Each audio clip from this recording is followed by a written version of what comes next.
اچھا میرے پاکستانیوں، آج سے ایک سال پہلے میں اپنی ڈائری اٹھا کے تو پرائم منسٹر ہاؤس سے گھر گیا تھا، اور اس کے پیچھے ایک بہت بڑی سازش تھی۔ سازش کچھ سال پہلے سے شروع ہوئی۔ میں ایک سربراہ کو مل رہا تھا مڈل ایسٹ سے، تو اس نے مجھے کہا کہ تمہیں پتہ ہے کہ تمہیں ہٹانے کی کوشش کر رہی ہے اور جو تمہارا آرمی چیف ہے وہ تمہارے سے خوش نہیں ہے۔ تو میں بڑا حیران ہوا، میں تو سمجھا ہم ایک پیج پہ ہیں اور ہمیں تو کوئی سوچ بھی نہیں سکتا تھا۔ تو میں نے اس کو کہا تم کیا باتیں کر رہے ہو؟ مجھے کہ کانفرنس پہ ملا، تو جب ہم نے ریورس انجینئرنگ کی، جب سے ہماری گورنمنٹ گئی اور میں نے پھر پیچھے سارا جائزہ لیا کہ کیا کیا ایونٹس ہوئے اور کس طرح کی سازش ہوئی اور کون کون اس میں ملوث تھا، لیکن ایک کردار جو سب سے جو اس کا ماسٹر مائنڈ تھا، تو وہ پھر آہستہ آہستہ ساری سمجھ آ گئی، کدھر کدھر دھوکے ہوئے ہمارے سے، کدھر کدھر ہمیں لال بتی کے پیچھے لگایا گیا، کدھر کدھر جھوٹ بولے گئے۔ اور ساری کوشش یہ تھی، پہلے سے پلان بنا ہوا تھا کہ مجھے ریپلیس کرنا تھا شہباز شریف سے۔ شہباز شریف سے انڈرسٹینڈنگ ہو چکی تھی جنرل باجوہ کی، اور ان کے کیسز ختم کروائے، اس کو سزا ملنے والی تھی۔ ایف آئی اے کیس میں 16 ارب کا کیس، اور پھر نیب کا 8 ارب کا وہ جو فیک اکاؤنٹس کا کیس تھا، تو سزا ہونے والی تھی۔ تو کیسے پھر اس کو پورا بچایا بھی گیا اور پھر اس کو لایا بھی گیا۔ اور پھر جو ہم سمجھتے تھے کہ امریکہ سے سازش شروع ہوئی ہے، شروع وہاں سے نہیں ہوئی، شروع ادھر سے ہوئی تھی۔ انہوں نے حسین حقانی کو ہماری گورنمنٹ نے ہائر کروایا گیا، میرے خلاف پروپیگنڈا کیا گیا، اور اس نے کہا کہ کیسے جنرل باجوہ کتنے اچھے ہیں اور پرو امریکہ اور عمران خان اینٹی امریکہ ہے، اور پھر ادھر سے وہ سائفر آیا۔ تو یہ خیر ہمیں بعد میں ساری چیزیں سامنے آ گئی۔ اب تو واضح ہے کہ یہ پہلے سے سازش تھی، اور اس کے اندر پھر باقی سارے ملتے گئے، یہ سارے پی ڈی ایم کے لوگ یہ سب شامل تھے بعد میں۔ آج کا ہمارا ایک ہم نے وائٹ پیپر نکالا ہے، اس کا مقصد صرف یہ ہے بتانے کے لیے کہ ایک سال میں ہوا کیا پاکستان سے۔ پاکستان ایک سال پہلے کھڑا کدھر تھا اور آج کدھر پہنچ گیا۔ تو میں یہ چاہتا تھا کہ آج اپنی قوم کے سامنے موٹی موٹی چیزیں رکھوں، کہ ایک بند کمرے میں تھوڑے سے لوگوں نے مل کے فیصلہ کر کے آج جدھر پاکستان کو پہنچا دیا ہے، تو قوم کو کم از کم پتہ چلے کہ قوم سے ہوا کیا ہے۔ سب سے پہلے جیسے ہی اور پاکستان کھڑا کدھر، سال پہلے کدھر کھڑا تھا؟ ایک تو اکنامک سروے میں آپ ساری چیزیں دیکھ سکتے ہیں، جو پاکستان کی جو ہر سال معیشت کے اوپر جو ایک سروے چھپتی ہے، اس میں یہ سب چیزیں آ جائیں گی۔ لیکن جو موٹی موٹی چیزیں یہ ہیں کہ ایک اکانومی جو بینکرپٹ تھی 2018 میں، سب سے بڑا بیرونی خسارہ تھا کرنٹ اکاؤنٹ ڈیفیسٹ تقریباً 20 ارب ڈالر کا، یہ پاکستان کی تاریخ کا ہمیں سب سے بڑا خسارہ ملا تھا، اور ریزروز تھے کوئی 8 ارب ڈالر کے رہ گئے، تو روپے پہ پریشر تھا۔ اس مشکل وقت پہ گورنمنٹ ملی، پہلے سال سٹیبلائز کی، دوسرے 2 سال کورونا سے ہمیں ڈیل کرنا پڑا۔ اب کورونا یہ یاد رکھیں کہ دنیا میں جو اس سے تباہی مچائی ہے، دنیا کی اکانومیز میں تباہی مچائی ہے، یہ کبھی سب کے سامنے ہے۔ یہ آپ بڑے آرام سے دیکھ سکتے ہیں کہ منفی میں چلی گئی گروتھ ریٹ، ہندوستان 7% پہ آگے بڑھا تھا، وہ منفی میں چلا گیا۔ تو پاکستان نے جس طرح کورونا کا مقابلہ کیا، دنیا نے اکنالج کیا، دنیا کے World Economic Forum, Economist magazine, ہر فورم کے اندر، ورلڈ ہیلتھ آرگنائزیشن نے اکنالج کیا کہ پاکستان ان چند ملکوں میں تھا، ٹاپ 3 ملکوں میں، جنہوں نے سب سے بہتر طریقے سے اتنا بڑا ایک کرائسس تھا اس کو سنبھالا۔ میں یہ صرف سوچ رہا ہوں کہ جو ان کی 1 سال کی کارکردگی ہے، اگر یہ خدا نہ خواستہ ہوتے تب تو انہوں نے کیا کرنا تھا؟ انہوں نے جو ملک سے ابھی کیا ہے، سوچیں ابھی تو کرائسس تو ان کو ملا ہی نہیں ہے، کرائسس تو سارے ہمیں ملے تھے، کیونکہ کورونا کا کرائسس ہم نے ڈیل کیا، انہوں نے جو بینکرپٹ کر کے گئے وہ ہم نے اکانومی کھڑی کی۔ تو اگر یہ وہاں ہوتے تو انہوں نے سب سے پہلے تو لاک ڈاؤن لگا دینا تھا، ان کی سٹیٹمنٹس آ کے بند کر دو پاکستان کو۔ تو اگر وہ بند کر دیتے، آگے مشکل حالات تھے، تو یہاں تو لوگوں نے بھوکے مر جانا تھا۔ تو ہم نے جو اسمارٹ لاک ڈاؤن ان کی تنقید بھی سنی، تو شکر کریں کہ یہ اللہ نے ان کو تب وہاں نہیں رکھا ہوا تھا۔ اس کے بعد آخری 2 سال 5.7% پہ ہماری اکانومی اوپر گئی اور 6% پہ اوپر گئی، اور یہ یاد رکھیں کہ 17 سال میں بہترین پاکستان کی اکنامک پرفارمنس تھی۔ ہمیں پرابلمز آ رہے تھے، پرابلمز کیا تھا کہ دنیا میں کورونا کی سپلائی سائڈ کی رکاوٹ کی وجہ سے جو اوپر گئی، وہ جس کو کہتے ہیں کموڈٹی سپر سائیکل، انرجی کی قیمتیں اوپر چلی گئی، گیس کی سب سے زیادہ، تیل کی، کوئلے کی، سب اوپر چلی گئی، اور اس کی وجہ سے ساری دنیا کے اندر مہنگائی آئی۔ تو ہم بھی مہنگائی سے ڈیل کر رہے تھے، ہمیں مسلسل انہوں نے کہا کہ مہنگائی میں ملک تباہ ہو گیا، لیکن یاد رکھیں کہ سب سے بڑا جو چیز مہنگائی کرتی ہے وہ تیل ہے۔ تو ہمارے زمانے میں آخری سال میں $110 سے $115 پہ تیل چلا گیا تھا، ان کے دور میں ابھی $65 تھا، اور اب کبھی $70 ہوتا ہے، $80 پہ سنا ابھی گیا ہوا ہے۔ تو فرق دیکھیں کہ تیل کا تب کتنا مہنگا تھا، اب کتنا مہنگا۔ تو ان کا تو کوئی اتنا بڑا کرائسس نہیں تھا، ہم نے سب سے زیادہ کرائسس ڈیل کیے، اور اس کے باوجود جب ہماری گروتھ ریٹ تھی 5.7 اور 6%، یہ 17 سال میں پاکستان کی بہترین گروتھ ریٹ تھی۔ اور یاد رکھیں اس سے پہلے جو تھی امریکن ڈالر آ رہے تھے وار آن ٹیرر میں، اس سے پہلے جنرل ضیاء الحق کے تب پھر ڈالرز آ رہے تھے افغان جہاد میں، اس سے پہلے ایوب خان کی سیٹوں سینٹوں میں پھر امریکن ڈالر آ رہے تھے۔ یہ امریکن ڈالرز آنے کے بغیر پاکستان کی گروتھ 5.7 اور 6% تھی۔ جو ہم نے تیل کی قیمتیں، پیٹرول اور ڈیزل کی قیمت نیچے رکھی، وہ کیوں رکھی؟ کیونکہ ہم سمجھ رہے تھے کہ ببل ہے یہ تھوڑی دیر کے نیچے آ جائے گا، لیکن ہماری اکانومی اتنا اونچ نیچ نہیں دے سکتی، اس لیے ہم نے سبسڈائز کیوں، کیونکہ ہم نے روس سے جب میں وہاں گیا، میں نے صدر پوٹن سے جب ملاقات ہوئی، ہم نے ان کو بتایا کہ ہمارے ملک میں یہ آپ کی ٹینشن کی وجہ سے تبھی کہ تیل کی قیمتیں اوپر چلی گئی تھی، تو انہوں نے پھر اپنا انرجی منسٹر بھیجا، حماد اظہر سے ملاقات ہوئی، اور ہماری انڈرسٹینڈنگ یہ تھی کہ ہم نے جس طرح ہندوستان سستا تیل روس سے لے رہا تھا، پاکستان نے بھی لینا تھا، اور بدقسمتی سے آتے ساتھ ہی آپ کو پتا ہے کہ سازش شروع ہو گئی، واپس آئے تو ووٹ آف نو کانفیڈنس ہو گئی، اور اس کے بعد ہماری گورنمنٹ چند ہفتوں میں چلی گئی، تو وہ بیچ میں چیزیں رہ گئی۔ ہمارا ٹیررزم جو اتنا آج کل ٹیررزم کی بات کر رہے ہیں، یاد رکھیں ہم ٹیررزم سے ٹورزم پہ گئے تھے، ہمارے 3.5 سال میں دہشت گردی دیکھ لیں اور آج دیکھ لیں، اور جب جو امریکہ نکلا افغانستان سے، تو وہ بہترین ٹائم تھا اس وقت کہ افغان گورنمنٹ کے ساتھ کوآپریٹ کر کے ہم اس ملک کے اندر جو دہشت گردی جو تھوڑی بہت بھی تھی اس کے اوپر بھی قابو پا سکتے تھے، لیکن کچھ نہیں کیا گیا۔ انہوں نے کوئی نہ ان کے پاس ٹائم تھا سوچنے کا، نہ کچھ تھا، کیونکہ آئے تھے صرف ایک مقصد کے لیے، اپنے کرپشن کیسز ختم کرنے کے لیے۔ نہ انہوں نے اکانومی کا روڈ میپ دیا، نہ ان کو کوئی فکر تھی کہ یہ جو واپس آ رہے ہیں، جب طالبان گورنمنٹ آئی تو انہوں نے کہا واپس جائیں ٹی ٹی پی کو، تو جب وہ واپس آ رہے تھے نہ سوچا کہ ان کو ریہیبلیٹیٹ کیسے کرنا ہے، ان کو تو اس کی فکر ہی نہیں تھی، یہ تو پڑ گیا اپنے کرپشن کیسز پہ آتے ساتھ ہی۔ پہلی کیبنٹ کی میٹنگ کے اندر انہوں نے آتے ساتھ ہی اپنے جناب ای سی ایل پہ جو رکھے ہوئے تھے وہ ختم کیا، 60% کیبنٹ جو نہیں آئی وہ ضمانت پہ تھی، کرپشن کے کیسز تھے، تو انہوں نے تو صرف آتے ساتھ ہی اپنی کرپشن کیسز ختم کیے، اور پھر اسمبلی میں جا کے نیب کا قانون پاس کر کے 1100 ارب روپے کے کرپشن کے کیسز اپنے ختم کیے۔ ہمارے 3 سالوں میں نیب نے 480 ارب روپے کرپشن کا ریکور کیا تھا، ہماری ایوریج آ رہی تھی 160 ارب روپیہ سال کا، سب سے زیادہ ہمارے دور میں نیب نے پیسے ریکور کیے تھے جو کرپشن کے تھے۔ انہوں نے آتے ساتھ ہی پہلے نیب کو ختم کیا، نیب کے اوپر اب آدمی بٹھایا، جب وہ بٹھایا اس نے بھی دیکھا کہ میرے سے غلط کام کروا رہے ہیں، اس نے ریزائن کیا، یعنی نیب کا ادارہ تباہ کیا آتے ساتھ ہی، کیونکہ ان کو سب کو ڈر تھا نیب سے، تو امینڈمنٹ بھی پاس کی، پھر اپنا آدمی رکھایا، وہ بھی نہیں چلا۔ اس کے بعد ایف آئی اے کو انہوں نے تباہ کیا آتے ساتھ ہی، کیونکہ شہباز شریف نے پھنس جانا تھا، مقصود چپڑاسی اور وہ جو 16 ارب روپے کے کرپشن کیس تھے۔ ایف آئی اے پہلے رائے طاہر کو لے کے آئے، آئی جی جو نہیں، رائے طاہر پہلے سے تھا، اس سے غلط کام کروانے کی کوشش کی، اس نے ریزائن کیا، پھر آدمی لے کے آئے، پھر ساری ایف آئی اے کو صرف لگا دیا ہم سب کے اوپر، ہمارے اوپر کیسز کرنے کے لیے۔ ایف آئی اے کا ادارہ ختم کیا اپنے آپ کو بچانے کے لیے 16 ارب کیسز کے اور اپنا آدمی اور وکٹمائزیشن کے لیے۔ نیب ایف آئی اے گئی، پارلیمنٹ ختم ہو گئی، کیونکہ جب راجہ ریاض بن گیا اپوزیشن لیڈر تو اس کا مطلب اپوزیشن تو ختم ہو گئی، تو پارلیمنٹ تو چلتی نہیں اپوزیشن کے بغیر، تو وہ ختم ہوئی۔ پھر الیکشن کمیشن، اس کو انہوں نے استعمال کیا صرف اور صرف کہ کسی طرح وہ ان کو الیکشن جتا دے، توشہ خانہ کیس کر دے عمران خان کے اوپر، فورن فنڈنگ کیس کر دے۔ اب وہ فورن فنڈنگ کیس ہی ختم ہو گیا، اب پتہ چلا کہ وہ فورن فنڈنگ ہی نہیں تھا، وہ کچھ اور تھا۔ اب ہائی کورٹ نے ایک جج صاحب نے کہا کہ جی بتائیں، جو عمران خان کے اوپر میڈیا ٹرائل کر رہے تھے وہ بھی رہ گیا بیچ میں، ابھی توشہ خانہ بھی ختم ہوگا، وہ بھی پتہ چلے گا کہ اس الیکشن کمیشن نے ان کو خوش کرنے کے لیے میرے پہ کیس کیا تھا، اور پھنس جائیں گے یہ اب، کیونکہ توشہ خانہ کا ریکارڈ سارا اویلیبل ہے۔ تو توشہ خانہ کا جب ریکارڈ اویلیبل ہے، انہوں نے اپنے پیر پہ کلہاڑی مار دیا ہے، کیونکہ اس میں نواز شریف اور زرداری نے پھنس جانا ہے توشہ خانہ میں، اور انشاءاللہ ان کی جو گاڑیاں انہوں نے چوری کی ہے وہ بھی ہم سامنے لے کے آئیں گے۔ اس کے بعد میڈیا جو ایک ستون ہوتا ہے ڈیموکریسی کا، اس کے اوپر واردات شروع ہوئی، عمران خان اور پی ٹی آئی کا بلیک آؤٹ شروع ہو گیا میڈیا میں۔ ہمارے دور پہ کہتے ہیں کہ جی میڈیا کے اوپر پابندی تھی، جتنی آزادی ہمارے دور میں میڈیا کے اوپر تھی، میں چیلنج کرتا ہوں پاکستان کی تاریخ میں نہیں تھی۔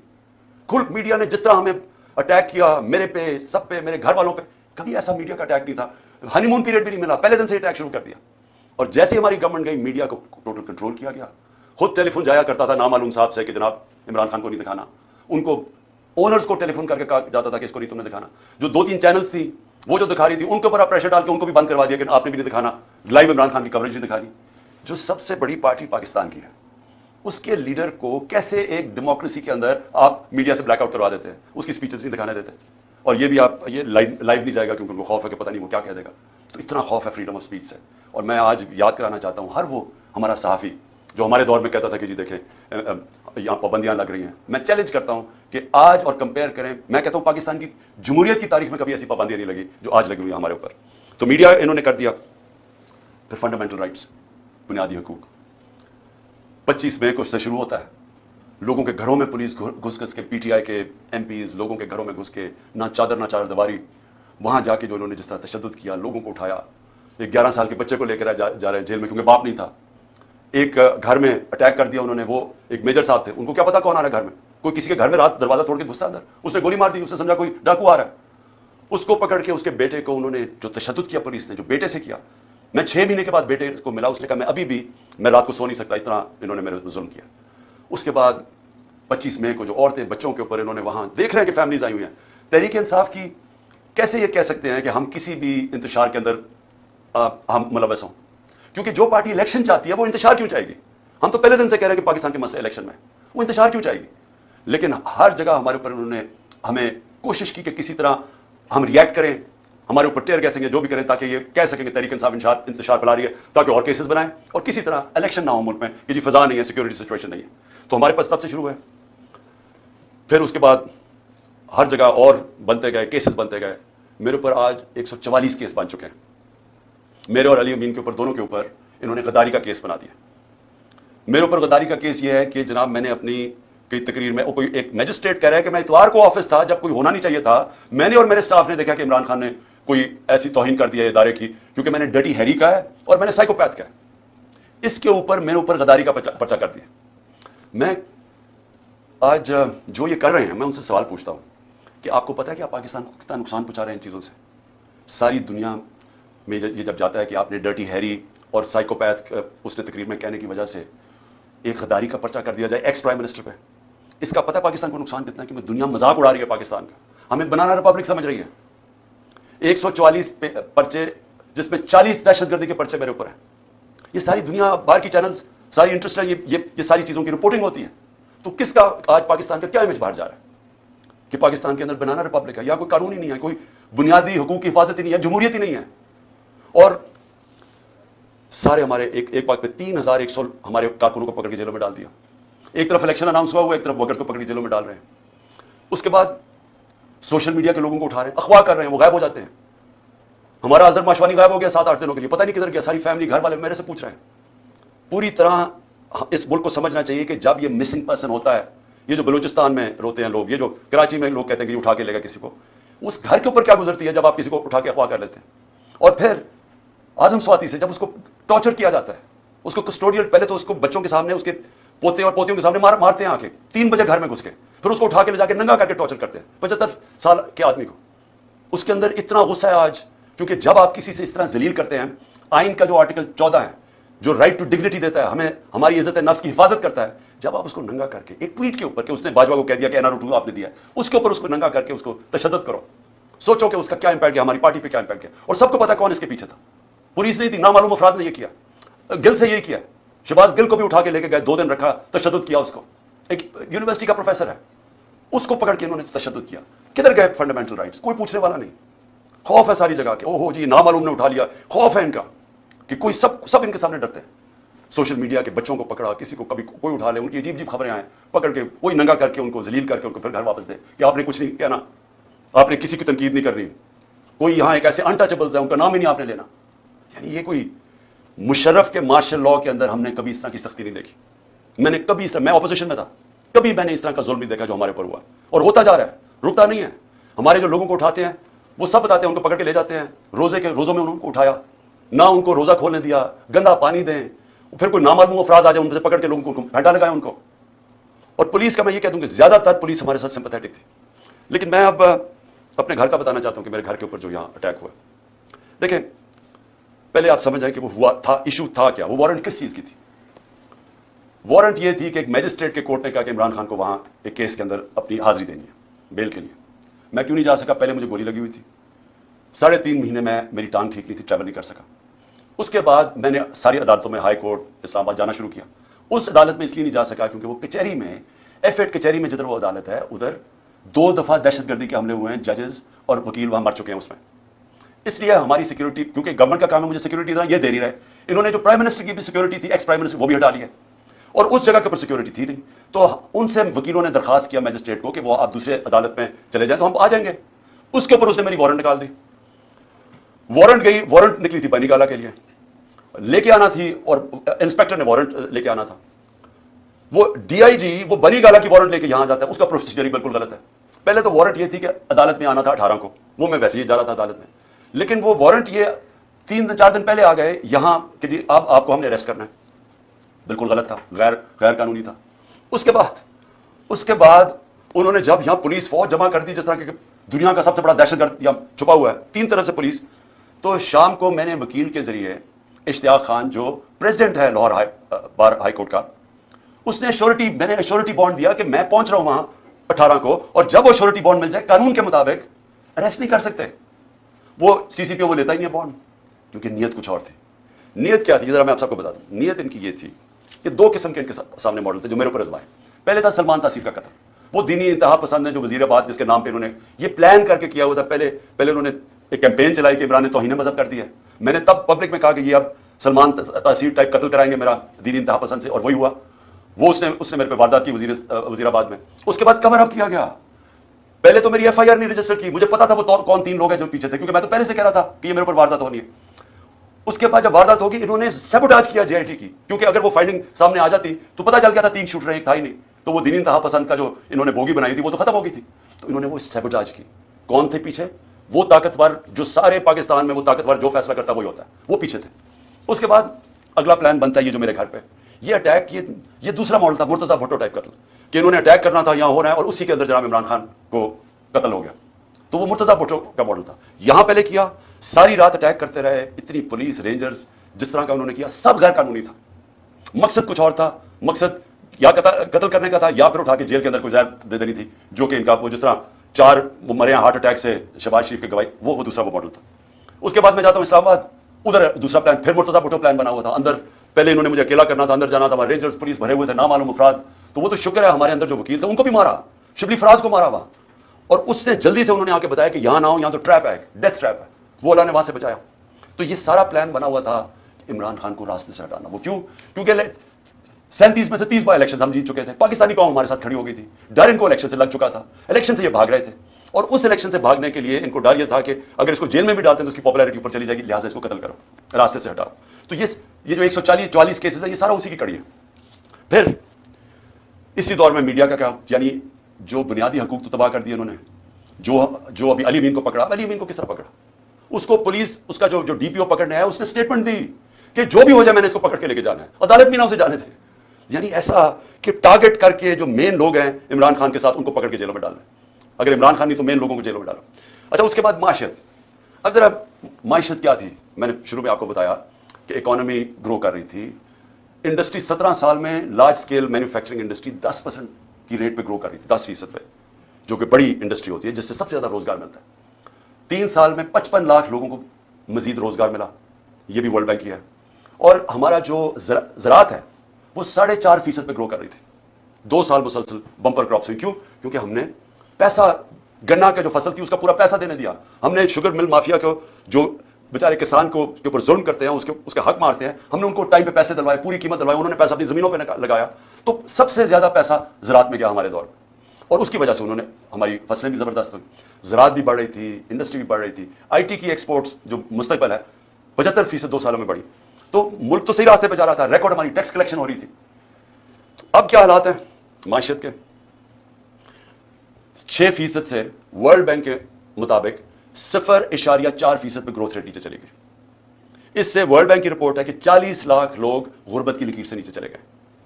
مہنگائی جس کے اوپر سارا شور مچا ہوا تھا ہمارے دور میں, یاد رکھیں کہ ہمارے دور میں جو مہنگائی کی اصل وجہ تھی وہ تیل تھی. تیل ہمارے دور میں $110 سے $115 بیرل پہ کیا تھا, یہ نیچے آ کے $65 سے آپ کو $80 کے بیچ میں ہے. تو اس دور کے اندر ہماری مہنگائی تھی, جو انفلیشن تھی وہ 12% تھی. ان کے دور میں وہ پہنچ گئی تقریباً 35%. اور جو کھانے پینے کی چیزیں ہیں وہ 1 سال میں 50% بڑھی ہیں. آپ جو چیز عام آدمی کو سب سے افیکٹ کرتی ہے وہ ہے آٹا. آٹے کا 20 کلو کا بیگ اگر آج آپ دیکھیں, اور ہمارے مقابلے میں ہمارا تھا $1140 کا, آج وہ بیگ پہنچ گیا ہے $2800 کا. تو جو عام آدمی, جو آٹے کی لائنیں دیکھ رہی ہیں, لوگ دیکھ رہے ہیں بیچارے آٹا لیتے ہوئے, جو 20 سے زیادہ لوگ مر چکے ہیں. جو بنیادی چیز ہے, پہلے بے روزگاری بھی بڑھ گئی, ویسے کھانے پینے کی چیزیں 50% بڑھ گئی, اور اس کے اوپر آٹا جو بنیادی چیز ہے اس کی قیمت 2 سے زیادہ ہو گئی. اس کا مطلب یہ ہے کہ لوگوں کے اس وقت سب سے برے حالات ہیں, اور یہ بڑھتے جا رہے ہیں. مہنگائی بڑھتی جا رہی ہے کیونکہ رک تو نہیں رہی. روپیہ $100 سے زیادہ ڈالر مہنگا ہو چکا ہے, روپیہ $100 گر چکا ہے. اور پھر سے میں یاد کرا دوں کہ جو باہر بیٹھے ہوئے ہیں, جو لندن میں بیٹھے ہوئے ہیں, جن کی اربوں ڈالرز کی پراپرٹیز ہیں, جن کے ڈالر میں پیسے ہیں, ان میں اضافہ ہو گیا $100. اور جو پاکستان کے اندر اس وقت جو عام آدمی جن کے آپ کے روپیوں میں پیسے ہیں, وہ ڈالر کے مقابلے میں $100 کم ہو گیا.